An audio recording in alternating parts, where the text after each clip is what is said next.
Welcome back to the GameLink podcast, everyone. I'm your host, Lebbi, and as always, I'm joined by my friend Elmer. Hadley Hoder. Today, we're going to be talking about Final Fantasy, The Spirit Within. But before we start unfolding all that, how have the last couple weeks been for you, Elmer? Not too bad. Kind of same old, same old. Pardon me? And it seems to be every week for me, where it's just like, oh yeah, weather sucked, and I had to shovel my way out of my driveway a couple of times. But other than that, nothing too crazy. How about yourself?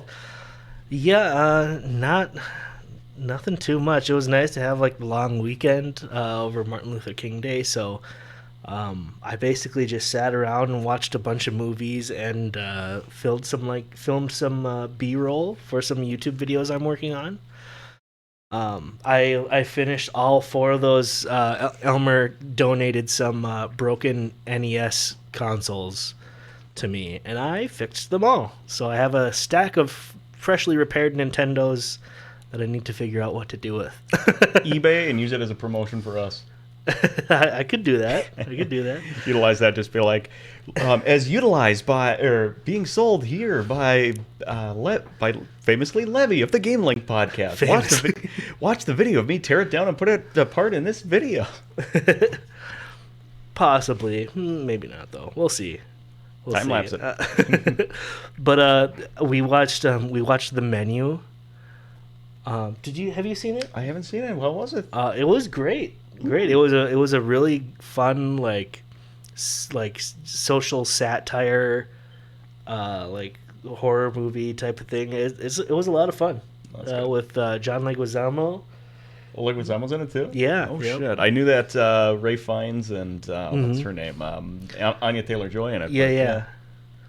Definitely recommend that one. I won't spoil it for anyone, but it was great. I would definitely watch it again. I couldn't help myself and started watching The Last of Us. That show is so great. I won't talk about it much since we will do an episode on it sooner or later. But oh my gosh, I think that might be the best adaptation to film of a video game so far. It is definitely worth a watch. Even if you haven't played the games, it's just done very well so far in the first episode. So hopefully it keeps it up for the rest. Color me excited on that one. That sounds pretty fantastic. Yeah, it's real good. Each episode is an hour and 20 minutes long, though, so it'll take a while to watch. And then I also discovered a new show that I've been really into called Kevin Can Fuck Himself. Hang with me here. It's a cheesy sitcom, but also a gritty drama about a woman that wants to kill her husband.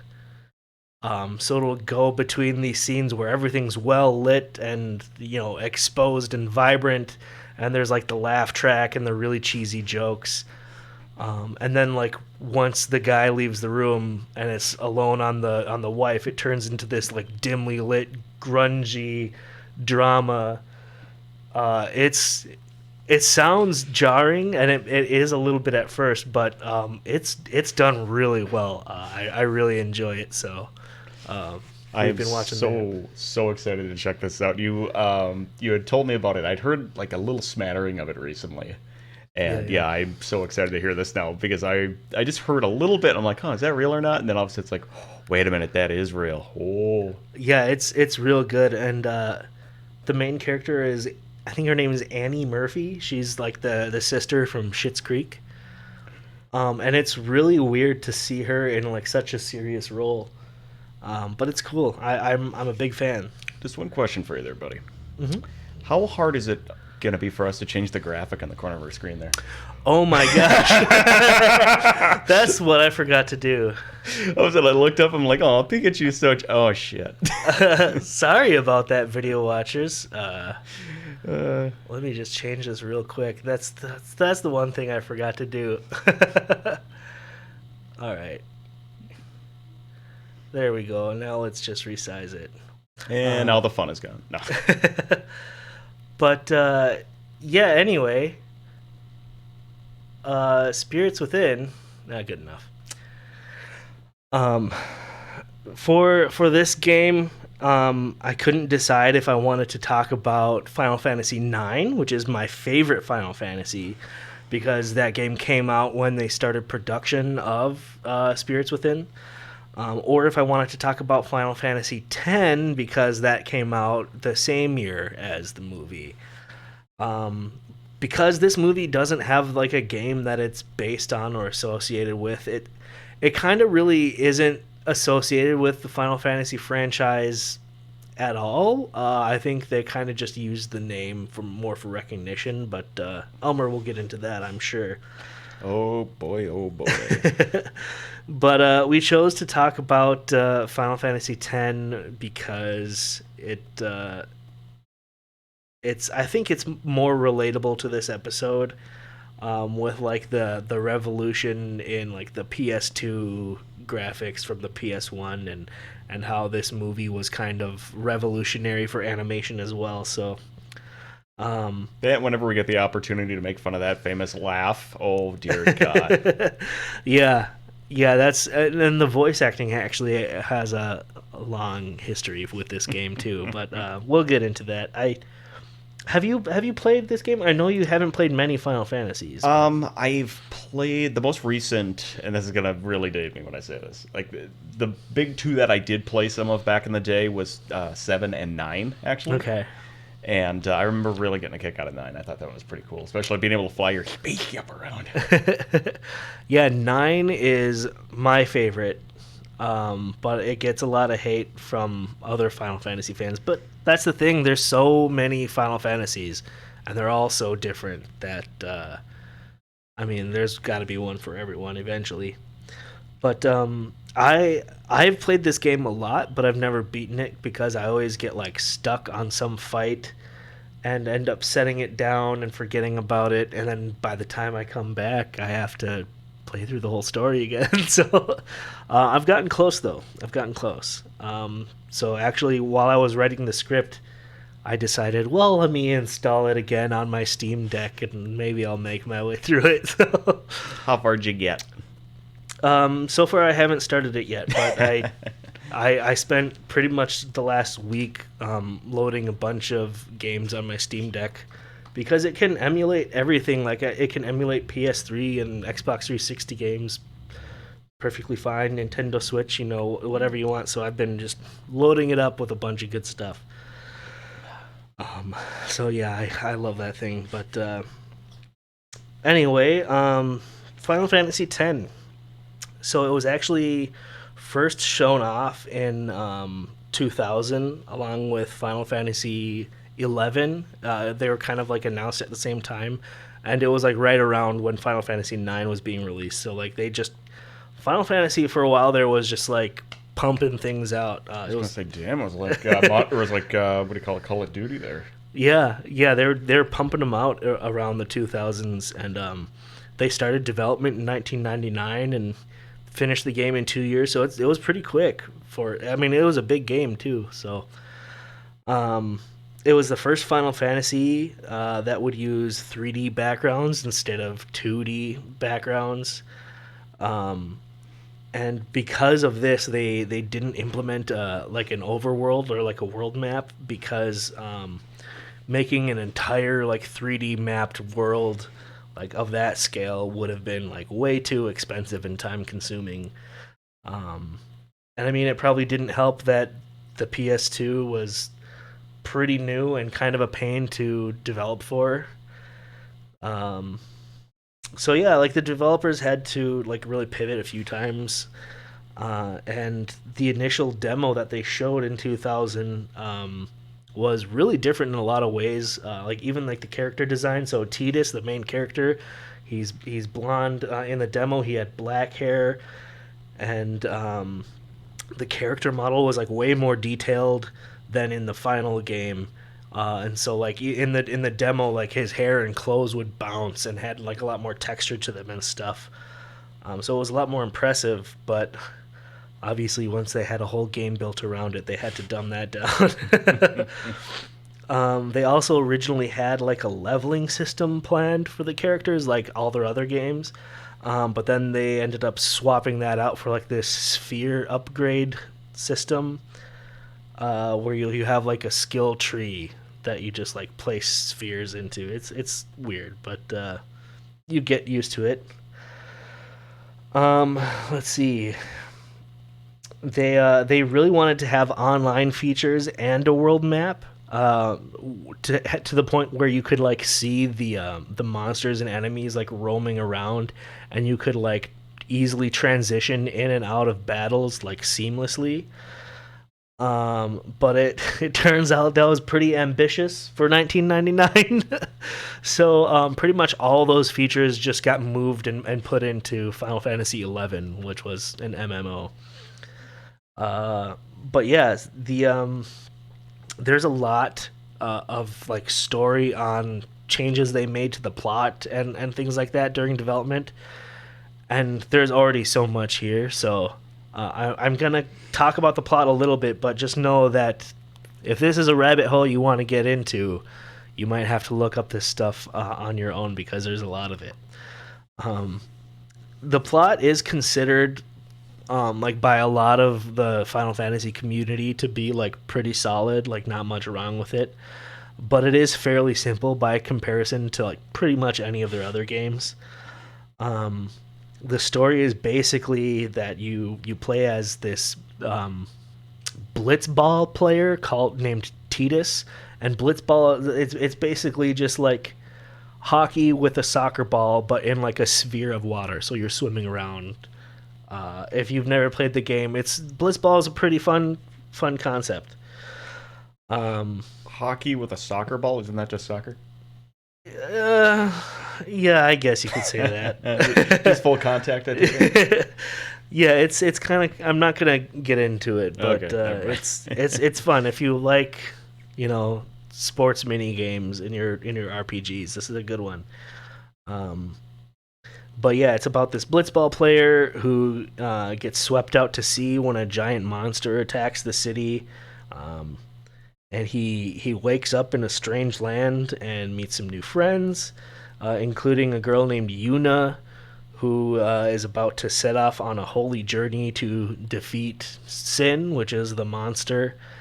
So it's like a pretty basic story, like fish out of water, gets companions, go on like the hero's journey type of thing, right?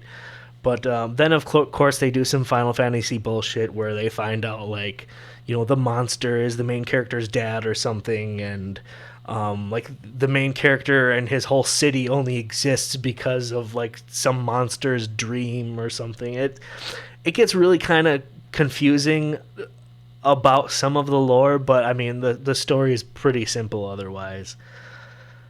But yeah, you get the point. They go and you defeat the monster over like a 50-hour game or whatever, and it's fun. It's a lot of fun. But the thing we can't miss talking about when we talk about this game is the voice acting.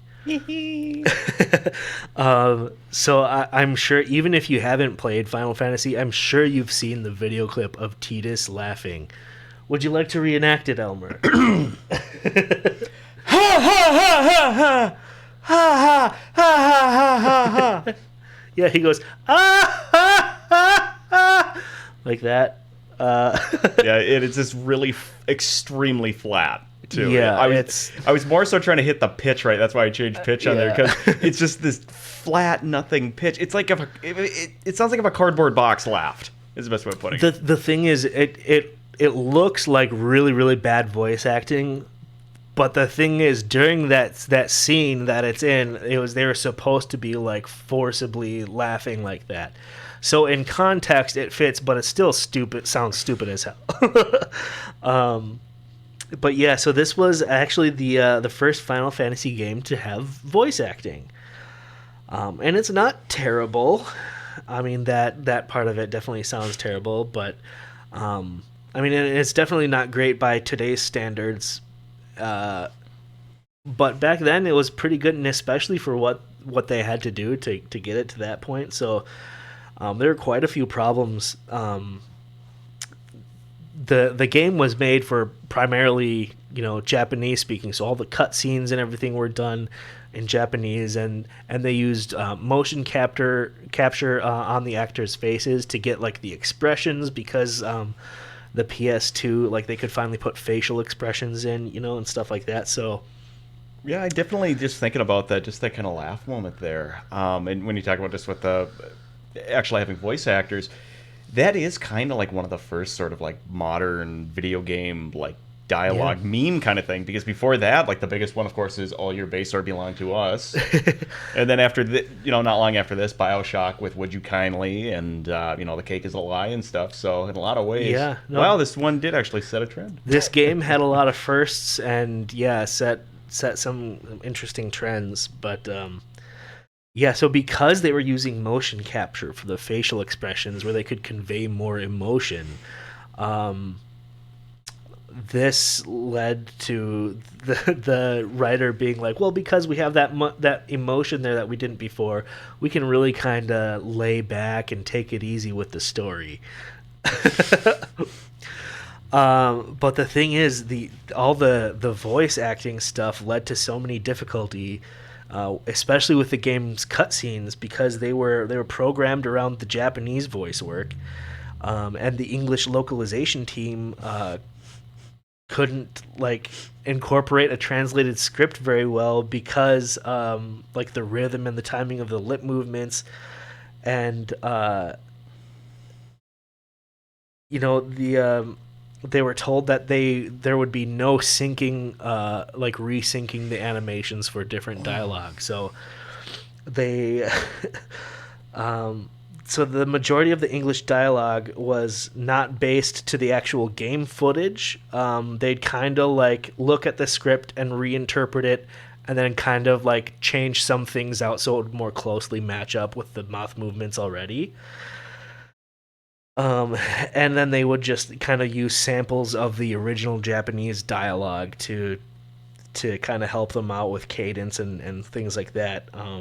Yeah, translation directors like that, I don't even want to imagine. God, it sounds like a shit show. And then the sound editors had to digitally speed up and slow down the English audio clips to like try to match the cadence of the scene and stuff, and like like some like Japanese speaking to convey like certain emotion is different and like slower and stuff. So like we had to add different words to kind of get the same feeling and stuff. So it was kind of rough, right? But that wasn't the only issue. The system that played the sound, like the voice clips in like the scenes, was the same system that triggered events. So if your English voice clip was even a half a second too long, it would break the entire game. Fun. So the team like tried to mask file constraints as best as they could, and edit things, and some of it was a little rough around the edges, but I mean, with how difficult that all sounds, I think they did a great job. Let's see what else here. And like I said, if you want to hear more about the story stuff, and don't want to look it up yourself, if you want to hear me talk about it, like, let me know somehow, send us an email, or let us know in the comments on Twitch or something. Maybe I'll make a bonus episode about that or something. But yeah, overall the game was reviewed well and is liked by a lot of Final Fantasy fans, and it was the first Final Fantasy game to get a direct sequel with Final Fantasy X-2. And it was reviewed well, and they made an HD remake like almost a decade ago, and they put it on everything. Like, you can play it on your mobile phone. And it really, the English dialogue is pretty much the only thing that really gets criticized about this game. So if you're a Final Fantasy fan that hasn't picked this one up yet, I definitely think it's worth playing, and I think it's pretty cheap by now. So Why not? But yeah, whenever they do those remasters, like every 10 years or so, it kind of scares me a little bit. When Halo Anniversary came out, when they did the overhaul on the graphics and stuff like that, I just went, wow, we've come so far. It has now been longer since the Halo 10-year anniversary came out than the Halo 10-year anniversary was from the original Halo coming out. That scares me a little bit. Yeah. Yeah, and well, like that's the thing with remakes and remasters and stuff. It's like some remakes are just, hey, we, took the uncompressed assets and built like a more crisp image of the same game. So you still have the same like shitty PS2 polygons and stuff, but the textures are more have more clarity to them or whatever. Or sometimes you get something that's a complete remake of the game from the ground up. Sometimes they reimagine the game, so a new combat system or something, and it's like there's no singular definition for what's a remake and what's a remaster and what's so I will clarify that the HD remake of Final Fantasy X is just the PS2 game with higher bitrate images. Oh, so it's George Lucas, what do you call it? Special edition, pretty much. Yeah, it's just the textures are more vibrant and more ATST. Yeah, and clarity, a little more clarity. But yeah, so that kind of, I mean, that's all during the time that this movie was being made. So what'd you figure out about the Spirits Within, Elmer? Well, Square thought to themselves, we should get into the actual filmmaking game. So they brought him in for the storyline to it. A couple of their key animation and artists for marketing as well. Or I should say, like maybe not product marketing, but poster, what's the word I'm looking for? Like cover design artists that they had on staff for a long time, as well as he did a lot of concept art within the games as well. They brought him and one of their other longtime artists in and said, hey, you guys have a great artistic eye. Have you ever thought about trying to get in and do an animated film? Better question, do you guys even know how to do animation? They went, no, but we know how to direct, which apparently turned out to be a lie. But anyway. The lie detector test determined that was a lie. I was trying to think of a good Maury quote to go off of. But they actually set up a new studio called the Square Films or Square. I can't remember the name of it now. I'll Google it for you. Thank you. But they actually set it up in Hawaii as kind of like a midpoint, as well as a way for the production heads to actually have a little bit of their own space away from Japan, as well as from the Sony film studio, Columbia. Kind of give them their own space, so that way they felt like they had a little more creative freedom, which cost them $45 million. And $45 million to create that studio within the time frame also went into the production of this film, technically. Hence why this film has a production budget of approximately $140 million before marketing. I'll get back to that later. This became a major issue for, well, pretty much everybody when, say that, the studio heads wanted to take a look at some of the, see where the story was progressing, see how the technology was coming, find out what's going on in the story. And you have to do a commute from either California or Japan to Hawaii, with how small the Hawaiian Islands are and how little actual air traffic they get there compared to, say, LaGuardia or something like that. You can see how that became kind of a pain in the ass and a nightmare.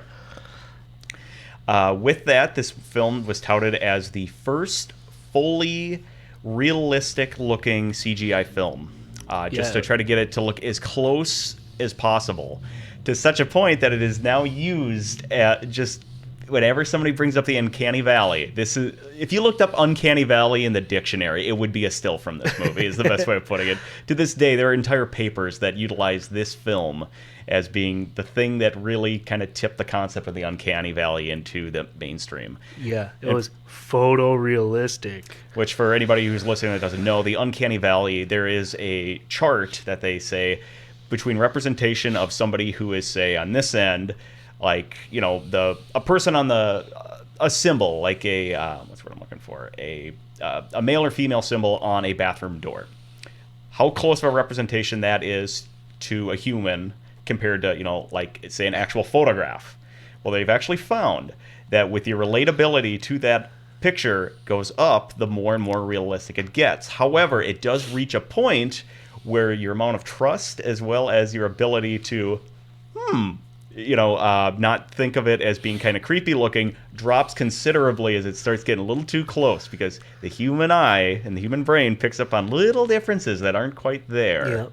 And they think it's actually because we as humans had to contend with other hominids while we were evolving, such as, say, Homo erectus, Homo neanderthalis, and stuff like that. So, yeah, this movie has been used in actual psychological papers with how people go, yeah, this is kind of creepy. Yeah, it's. I mean, it certainly is impressive for a 23-year-old film. With what they were able to get away with, is quite incredible. Sorry. Sorry. We live near a hospital and a fire station. So, anyway, sorry about that. Yeah, they say with how much rendering time they had to do at that rendering farm and how much work they had on this, they said it was upwards of close to 15 terabytes of raw video footage that they created for this film. Which, in 2001. Yeah, now 15 terabytes is nothing. I have a 24 terabyte network storage in the other room, but yeah, 23 years ago. To go into the details in terms of how many polygons, they said that within every character in this film, they have, for posable movement, is about 100,000 polygons. Their clothes alone are 300,000. Yeah, it really was impressive at the time. Like, I haven't looked into this movie in a long time, but I remember hearing that the logistics just for getting all the equipment there and sending, you know, data back and forth and stuff was a really, really tough hurdle to get past. So yeah, I mean, to think of, I remember hearing a story of the early 2000s. Somebody shut down most of the internet access on the eastern seaboard around the Gulf because they were sending something along the lines of like a 2 to 4 gigabyte file to somebody else. They completely shut down the internet access there. So I could see how, especially with if there's any fragmenting or any kind of issues while, you know, they were trying to send like a digital email back then, I can see how that would be freaking everybody out involved. Yeah, and I can't remember if they had to like run like more internet lines there or something. Like I know they had to do like some crazy stuff because Hawaii is possibly the worst place to make a digital animation studio 23 years ago. Now I'm sure it's a lot easier, but oh man. But when you were talking about the voice cast of the video game there, in a way, it's almost completely the opposite for this film. For this film, they actually, from the ground up, intended it to be released in English. So as they said, they filmed it in English because they did utilize a little bit of facial motion capture from a lot of the actors involved. Only the facial motion capture, and they did not do the lips. They didn't do any body mocap? They did a little bit for some of the scenes, which you can tell almost feels like rotoscoping, but the movement of hands, the people's lips, and just about everything else is all they did by quote unquote hand in terms of having to do manipulation on it. Yeah, the lips definitely looked weird, and yes, sometimes the walking would look good, and sometimes it wouldn't. So that really makes sense. The way I've always been able to tell when you can tell that it's an actor mocapping is they strut a little more and they walk a little more with their shoulders. It's the funniest thing when you pick up on that finally. It's just like, oh, look at me. They look like they're on a catwalk. Well, and yeah, I'm sure after spending $145 million, they started really cutting some corners. So you can tell in a few sequences, you're like, that doesn't look quite up to snuff. Yeah. When one of the rock faces looks like something out of Mist, you're like, oh boy. Yeah, but I mean, I can't blame him. I mean, what was $145 million 22 years ago, 23 years ago? I'll let you do the inflation calculator on that. I cannot remember what the percentage has been since then. Yeah.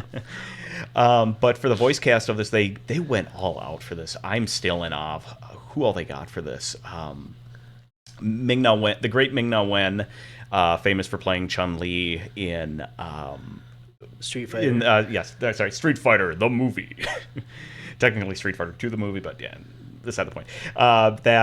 She was in another movie we did recently, wasn't it?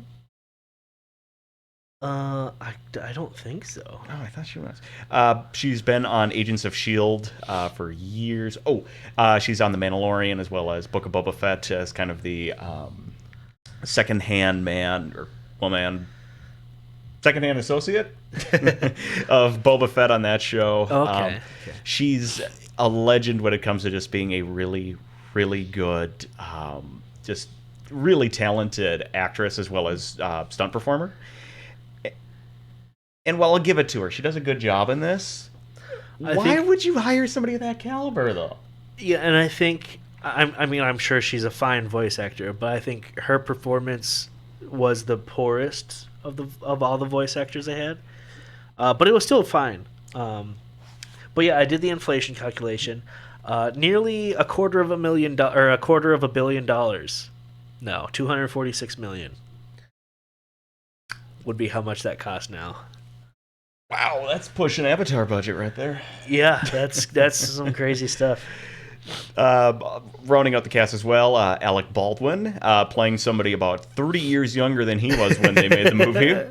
Steve Buscemi playing a character that looks like if you put hair and shave the beard off of Edward Norton from American History X. Just big, beefy meathead like that. It does not fit Steve Buscemi's voice at all, and it's kind of disappointing because I love me some Steve. The gal who played Mavis from Frasier, playing somebody who was apparently supposed to be Native American. Oh yeah, Perry Gilson or something like that. Perry something. She's pretty. Oh, she's fantastic. A great comedic actress. Ving Rhames playing a character in this that does not even look like it was fully rasterized, unfortunately. And the great Donald Sutherland coming in to play a character that looks more like they wanted F. Murray Abraham originally for the part. And what was that other guy's name? Oh, and James Woods. James Woods and the as other the villain, guy. Of course. Who plays a Nazi before we all found out James Woods is a Nazi. So, Keith David. Keith David. Yes, Keith David is the chairman, the president. Basically playing his president character from Rick and Morty for the most part. A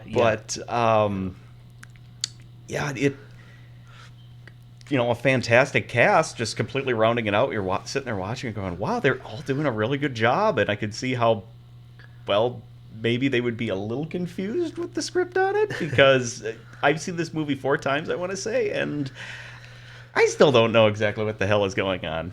Yeah, this was my second time seeing it, and I was hanging on for most of it, and then I think there was a point near the end where I was just like, that makes no sense at all. Like, at all.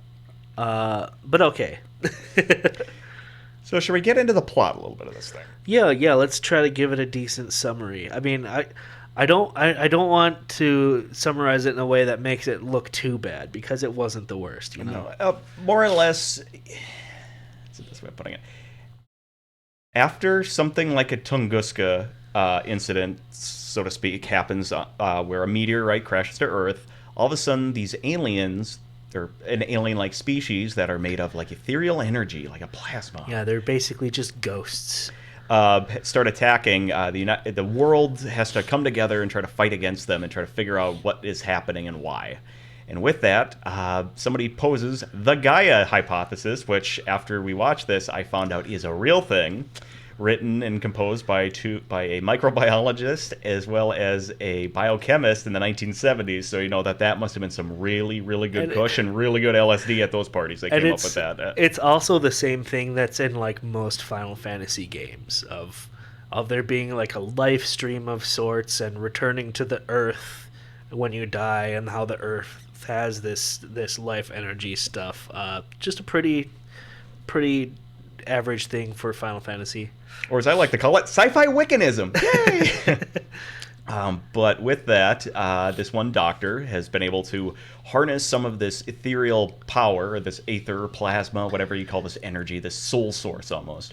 And they're able to utilize it in technology to help to better mankind, as well as to protect us from the evil scourge of the phantoms.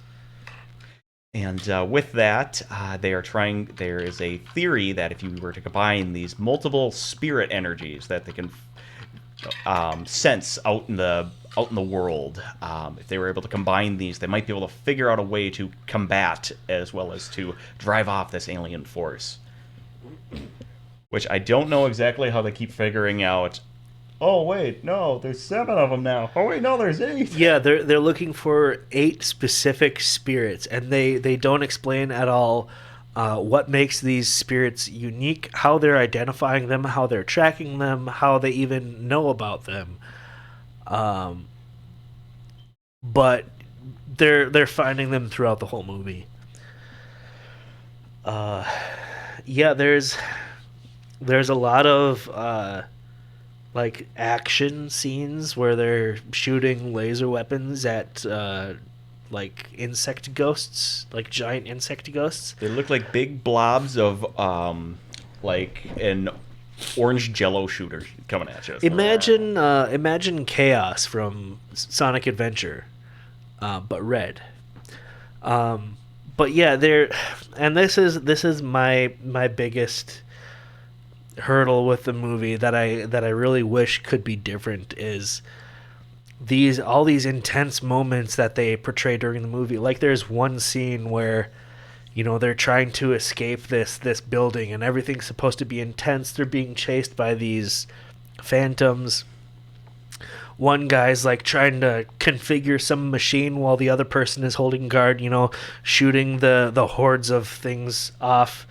And, you know, you feel like it's supposed to be this intense scene, but it's just really flat and boring and generic. And I'm not sure if it's all because of the animation and the lifelessness of it all, but it really doesn't deliver that intensity that it needs to, which is a shame.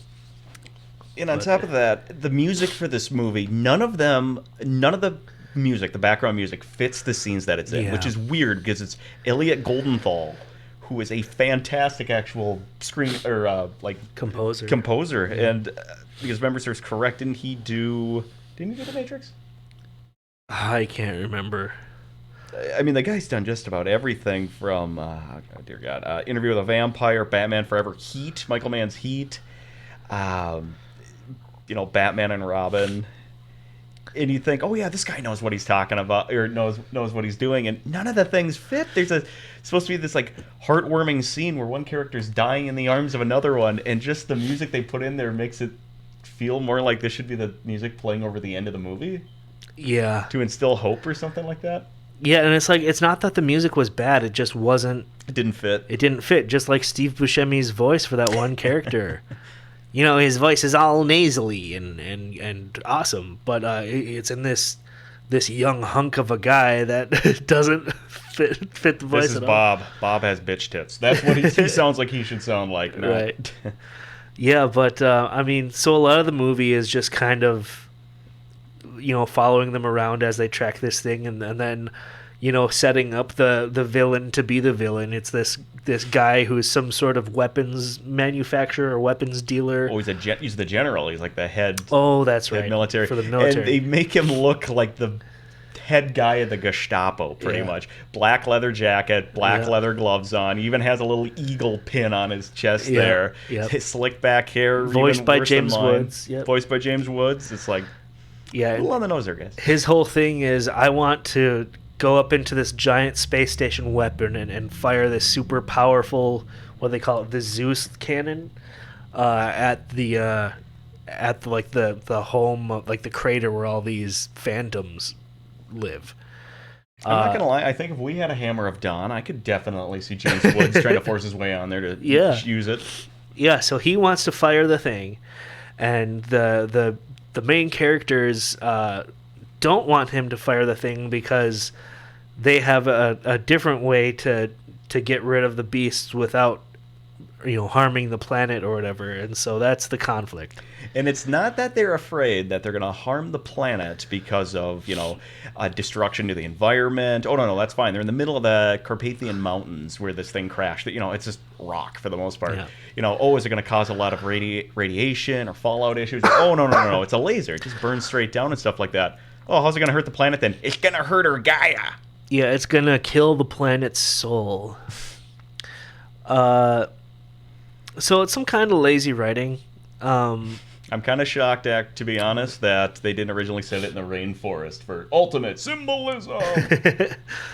But yeah, so you get the climactic, final battle scene where the evil guy is firing his lasers from space. I'm firing my laser. And the main cast is down on Earth trying to, quickly, implement this thing and find the eighth spirit and, whatever. The space station weapon ends up blowing up with the evil guy on it, and the main character's love interest, played by Alec Baldwin, ends up sacrificing himself to save the day. Which makes no absolute goddamn sense. Which makes no sense at all, because they use some sort of scientific, machinery to generate this spirit signal to cancel out the negative phantom energy or whatever. And then all of a sudden, somehow, by Alec Baldwin killing himself, that does the same thing. And they don't explain it at all, and it just happens, and the day is saved, and it makes no sense. But, they already spent $145 million, and I'm sure they just wanted to wrap it the fuck up. So when they released this film, on my birthday, wide, on July 11th, 2001, I can tell you right now, I was either there that day, or I was there on July 12th to go see it. I was one of maybe 6 people in that movie theater. Yeah, and I think you mentioned it before, but this really isn't Final Fantasy. I think it was supposed to be its own property, and they slapped the Final Fantasy name on it to try and get more recognition. Dear God, part of their marketing was Aki Ross was voted as the 87th hottest woman of the year in 2001 by Maxim.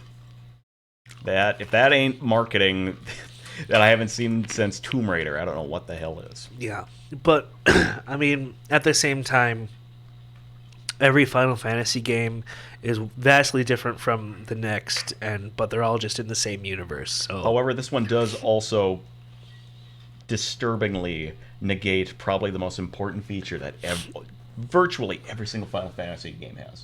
And I know this for a fact. I have not played every Final Fantasy game, but I know this is something that is in nearly all of them, and the greatest sin this movie could have ever done. How in the hell could you leave out the chocobos? Oh, well, and the thing is, so chocobos, aren't always in every game, but they do exist in most of the worlds. How could you forget the chocobos, guys? But another thing is, they always put a Cid, a Biggs, and a Wedge in every Final Fantasy thing. They had a Cid, they had Dr. Cid in this movie, but no Biggs or Wedge. And I just realized how they could have done the easiest joke in the background. Then again, I bet if we did look in the background, we could see it. There'd be a big sign that says KFC, Kentucky Fried Chocobo. Yeah, they don't really talk about, you don't really learn anything about any sort of wildlife or economy or social structures or anything. It's pretty much all about the military and this group of scientists. Mm-hmm. That's pretty much it. Yeah, they have old New York and they have new New York. Yep. And they've got some really cool actual shots that are partial 3D, partial matte paintings, which a lot of the matte paintings they did in this, they actually did by hand instead of doing digital ones, which was starting to become a trend at the time. Yeah, you get it just looks like a militarized, sort of very utilitarian city, which it's just like, if you want us to actually feel at the end of the movie, but spoilers, the spirits get into the city past the force fields. If you want us to actually feel anything for the people walking along the street, you got to give us some, give us some open air markets, give us some people during rush hour. You don't see a civilian at all, I don't think. Not until kind of the end when they're running in fear trying to evacuate, and they're like the big flying ones are like going through stuff. So yeah, I mean, I think, to include all this stuff that would really help with the world building, I think it would have just been so much more expensive. So I can't blame them, but, I think they were a little bit too early, but, I mean, they were also the first to do photorealistic animation. So when I made the joke earlier... Oh, sorry about that. No, I was just going to say it comes with the territory, right? Mm-hmm. Yeah, sometimes it's not the best to be the first. It's the best to be the best. Yeah. So when this was released, no joke, in theaters worldwide, it made $94 million. The United States, when it was released on DVD, people thought for sure, they're like, oh, everybody's getting DVD players these days. If we release this on DVD as soon as we can, we'll be able to help to recoup some of that loss. It made $24 million being released on DVD, which is still really good. However, here's the kick in the teeth. That's almost 85% of the box office take in the United States. $24 million was 85% of the box office take. Yeah, well, and then they made a couple more things, right? So then they did Final Fantasy Advent Children, and didn't they do an episode of the Animatrix? Sort of. So what ended up happening was right after they right after this, in July, the next thing that they had up was they did a pitch reel using the character of Aki Ross to the Wachowskis to say, hey, we hear you guys are doing the Animatrix. We really want to do a segment for that. And they went, oh, no, that'd be fantastic. Let's do that. So it's called Last Flight of the Osiris, and it is pretty cool. I've seen it a couple of times. The Animatrix is not as bad as everybody says it is. It really is, and it's actually pretty cool. I watched it once, I think. And they thought, well, that's how we'll be able to get a little bit of promotion for this. Is one, it'll be part of the Animatrix, and two, we'll release it theatrically with the new surefire hit of a Stephen King property called Dreamcatcher. Oh, no. And if anybody's ever seen Dreamcatcher, that's Nobody the one. saw Dreamcatcher. That's the one with the shit weasels. Oh, boy. Actual term written by King for the movie. You can tell he was still recovering from his getting hit by a van. It was on a shitload of painkillers when he wrote that book. So they put that before that, and even before Dreamcatcher made it to theaters, the Square Film Division, they already had filed for bankruptcy. Yeah, I was Googling or trying to find the name of it. I think it was just called Square Pictures. Yes, Square Pictures, that's it. Yep. And because of that, then they rolled up a lot of those assets back into the full company. Because they actually released this film right as they were getting to do the Square Enix merger. Yeah. They basically rolled those assets in, and Square Enix then, as that separate company, they've kind of done their own sort of internal house production on film, as well as kind of outside of the United States, pretty much keeping it into the foreign territories for that theatrical releases. Well, and even though this Honolulu animation studio got shut down, Final Fantasy is still pumping out really good looking animation. I mean, we haven't watched Final Fantasy Kingsglaive yet, but that's one I'm excited to watch eventually because the animation in that is great. The story is a lot better than this. And I've seen it like 2 or 3 times, and it's a good one. It's a good one. So they're still pumping out really good looking animations, but I'm not sure if it's just done by the same people that do their cutscenes now or what, but that'll be fun to figure out later on. No, definitely. When we watched Advent Children, that was the one thing is watching that. I'm like, this is maybe not photorealistic, but it's a realistic representation of Final Fantasy VII a pre-established continuity. And looked a lot better than this. Looked better, felt better, and on top of that was a hell of a lot more interesting because, oh, hey, I can actually relate to this universe instead of you dumping me off into, I don't know, Timothy Leary's wet dream. Well, and I think Timothy Leary's Call of Duty. I think they learned a lot while making this. Don't bite off Marnigan's shoe. Yeah. But anyway, let's. Do you have a favorite part of the movie? Because I can't really pick anything out as being particularly impressive to me. Zeus blowing up. That's pretty much the highlight of the movie. Yeah, that was cool. James Woods, spoiler, slamming his fist down trying to get the big fire button to work, and all of a sudden he realizes, oh, there's a shadow coming over me, and turns around, and the major communications, the command deck is falling on top of him, and you can just see the look of mother in his eyes as it's about to hit him. It's pretty cool. It's actually, and the way they did it actually looks almost like a model shot exploding, which is always kind of fun to see. Yeah, that might be my favorite part too. Like I said, there wasn't a lot of variety as far as tone or feeling in the movie, so it's kind of hard to pick. But let's see. Let's let you go first, Elmer. Was this a bop or a flop? Well, I think history has shown that it has been a pretty big flop.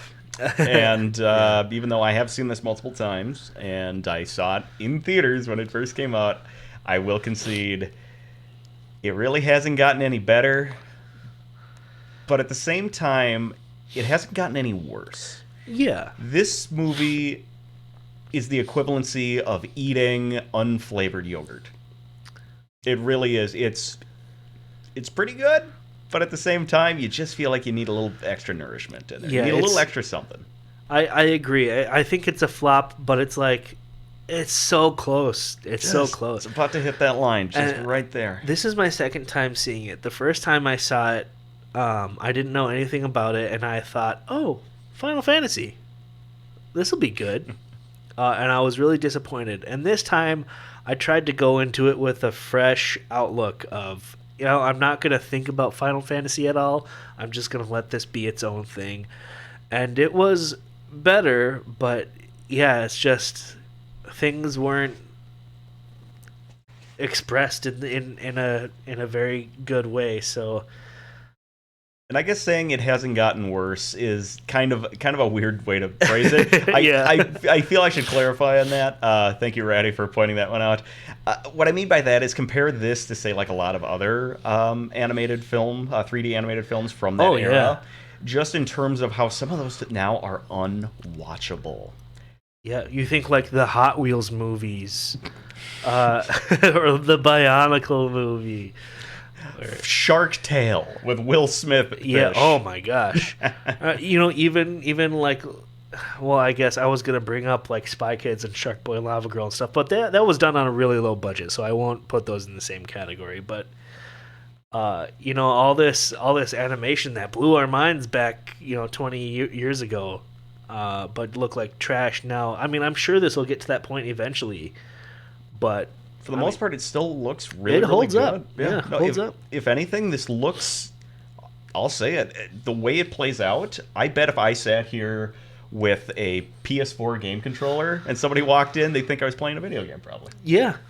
Yeah, it does have that look. And I mean, that's kind of the funny part about it is how, this will put actors and actresses out of jobs, and we'll have all these virtual, celebrities. And that, speaking of which, one of the final parting things I will say about this movie.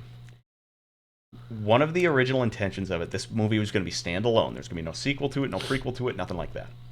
However, the character of Aki Ross, played by Ming-Na Wen, was going to be utilized as basically the actress of the Square Pictures company. She was going to be their flagship person. She was going to be in different movies, playing different characters, but it would be her body design, which they actually did use in Last Flight of the Osiris. Yep. And in many cases, as possible, she really wanted to do it. Ming-Na Wen was going to still be the voice. Yep. She enjoyed voice acting so much, this is no joke, because, as she put it, I think I went to the studio 3 times in 4 months to record lines, and I didn't have to miss a day of shooting ER. So no, that's like an interesting concept to be a real life actor playing a virtual actor who gets roles in movies. It's kind of bizarre, but I mean, you kind of have that with music now, right? Like, I'm sure like a lot of people have heard of like Hatsune Miku or like the Vocaloid stuff that's been around for a long time, and you get like the Gorillas where it's like a hologram. I mean, it's voiced by real people, but it's a hologram on stage. Or now you have like AI artists where I think the lyrics might be written in part by AI, and then given to like a vocalist to rap or sing to or whatever, and then they 3D model a whole character around it and make this. It's this really weird concept that I'm sure a lot of people aren't attracted to, but it's really interesting, Yeah, there's a movie there's a TV series / a miniseries that came out in the 90s that shows exactly the dangers of this. It's called Macross Plus. Let's not do this, people. Share an apple, yay! Oh, well, anyway, let's wrap it up here. So, I'm not sure what we're going to be doing next, or if we might skip the next week. Elmer has some schedule changes, so we're going to be maybe moving some things around here, but we'll keep doing this as regularly as we can. Maybe next episode we'll pick a bad movie again. We've done some fairly decent movies the last couple episodes, so nothing that made us want to pull our hair out. Right. Everybody could probably see my bald spot or my receding hairline right here. Let's just say that I don't got much to spare, none more. But yeah, if you want to find out where to listen to us or find our YouTube channel, head over to gamelink.click. Check us out. You'll find our Patreon, our everything there.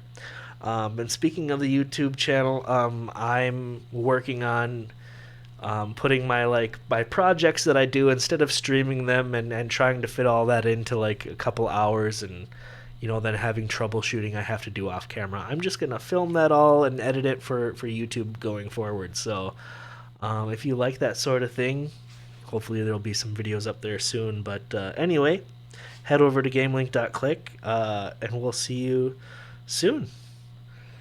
I hope everyone has a good week. Yep. You guys out there, stay safe, stay sexy. Bye.